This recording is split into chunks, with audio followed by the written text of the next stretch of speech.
कहाँ से आए? हम यूपी से।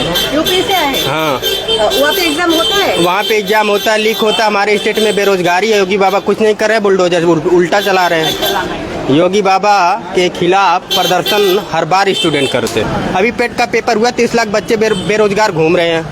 यानी हमारी सरकार बिल्कुल निठल्ली सरकार, जिसे बोले निठल्ला, इस टाइप की हमारी योगी सरकार है।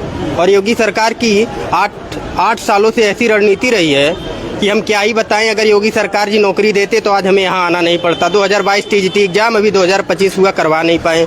और साथ ही में अभी एलटी का दिए हैं, उसका भी कोई भरोसा नहीं, अदर एग्जाम का भी कोई भरोसा नहीं। यानी स्टेट वैकेंसी नो। केंद्र में आप जान ही रहे हैं, एसएससी प्रोटेस्ट कर रहा है, केंद्र की ऐसी नौबत आ चुकी है।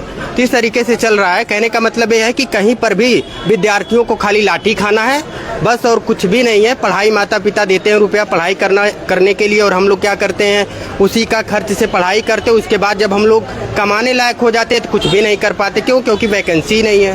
वैकेंसी नहीं मिलेगी तो आगामी मुद्दा क्या हो सकता है? स्टूडेंट बिल्कुल बेरोजगार हो जाएगा। बाकी तो योगी सरकार निठल्ली सरकार है, बाकी यही कहेंगे।